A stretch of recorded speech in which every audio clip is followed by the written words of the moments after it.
Alright, Shalom. First and foremost, I want to give all praises, honor, and glory to Yahweh Ba'ashem Yahushai, Ba'ashem Okakwadash. Double honors to the apostles and elders of Great Millstone who rule well and teach well.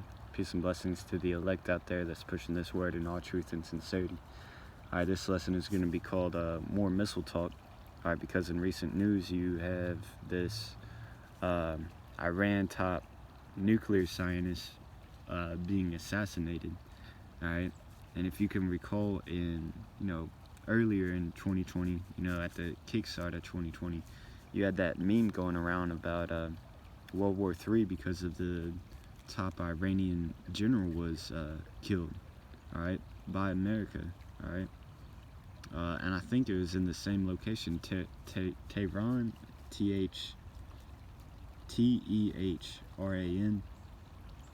But, that's just... well, that's part of, the beginning of sorrows, in Matthew 24, wars and rumors of wars. I'll get it real quick.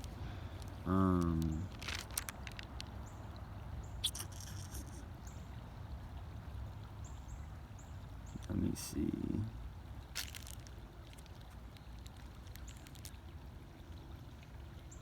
Yeah, Matthew 24,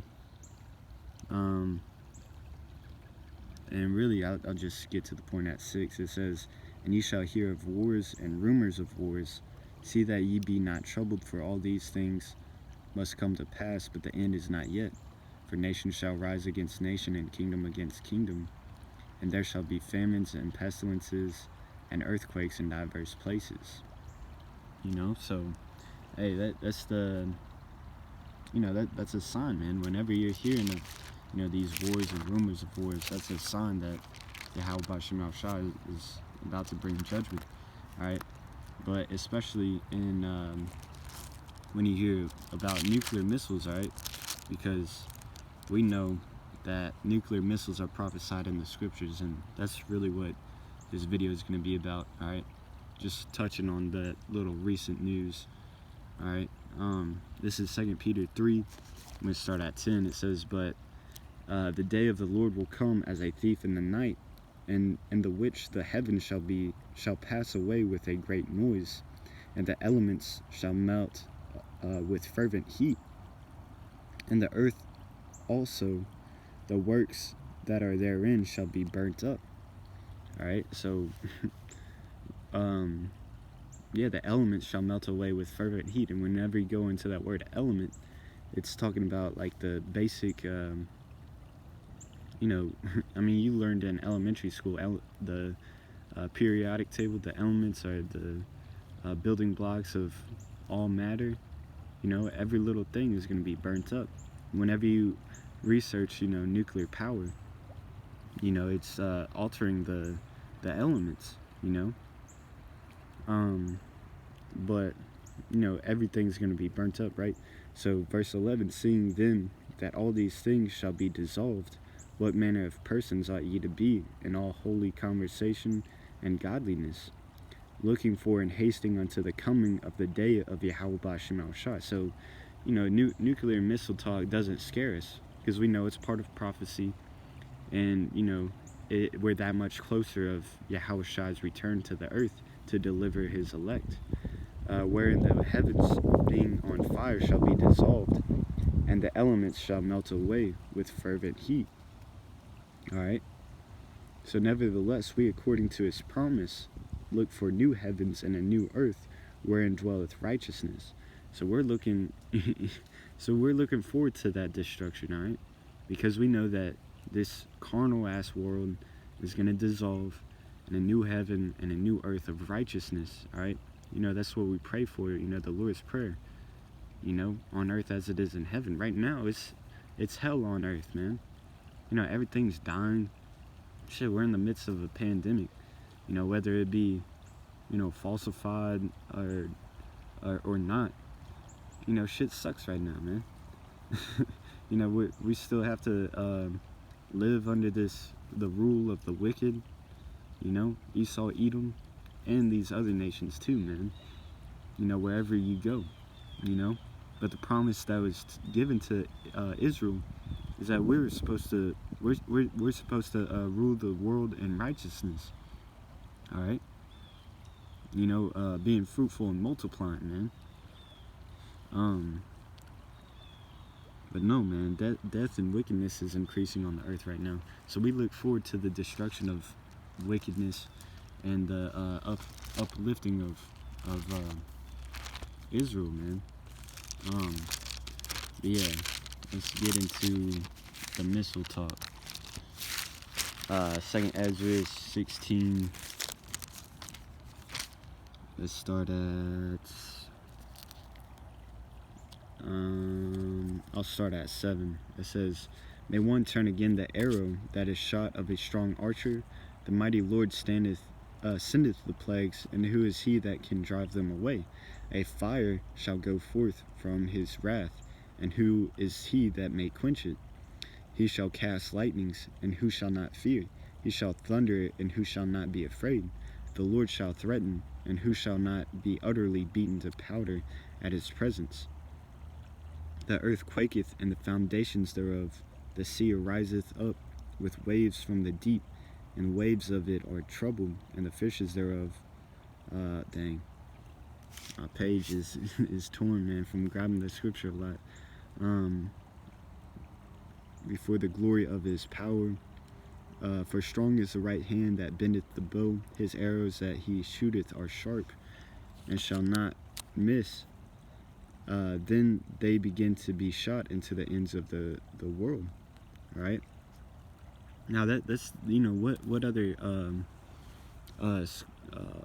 what other weapon can be shot from one end of the earth to another, and is likened unto an arrow? That's obviously talking about missiles, man. All right, verse 14. Behold, the plagues are sent, and shall not return again until they come upon the earth. Yeah, and the way intercontinental ballistic missiles work, or ICBMs for short, the way they work is they get shot up into orbit, and they use the Earth's gravitational pull to travel across the world, and then they come back down upon the earth. 15. A fire is kindled, and shall not be put out till it consume the foundation of the earth.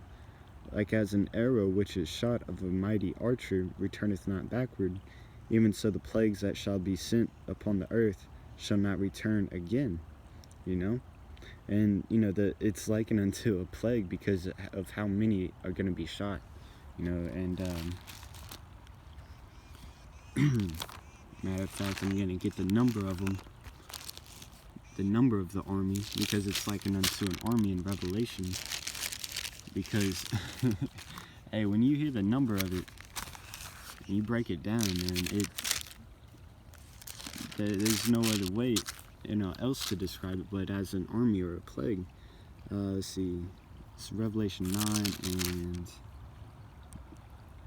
and I guess.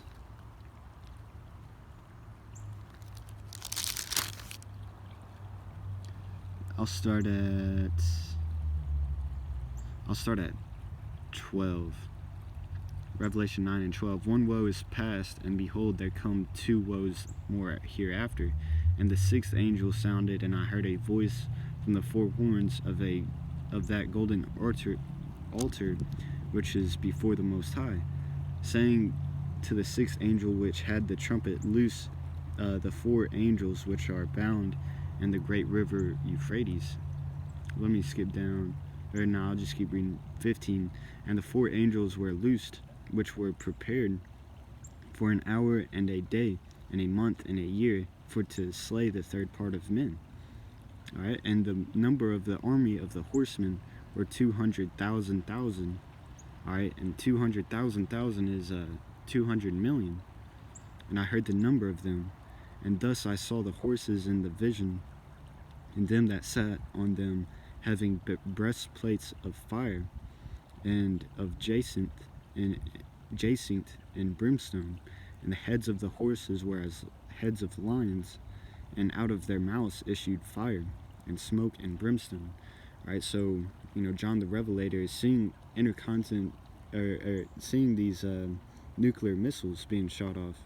But he didn't know what a missile was, so he's likening it onto you know what he's seen to his best ability. So 200 million arrows being shot off.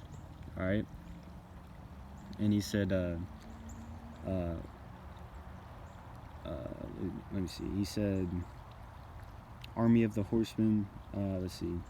And I saw the horses in the vision, and them that sat on them, having breastplates of fire, jacinth and brimstone.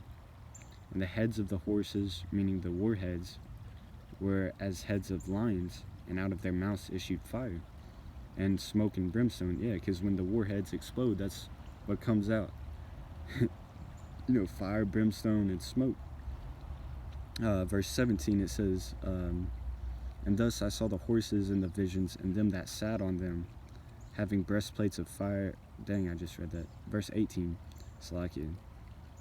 By these was the third part of men killed by the fire, and by the smoke, and by the brimstone, which issued out of their mouths. For their power is in their mouth, and their tails. Alright, so the power was in the mouth and the tails, meaning the head and the tail, the bottom of the air, or bottom of the missile, because that's how they traveled. Alright, for their tails were like unto serpents, and had heads, and with them they do hurt. Right? Yeah, because their purpose is to destroy. But that's how they travel, man. The power in their tails, being shot off, and then the power in their heads, meaning that's what's gonna blow this place up, man.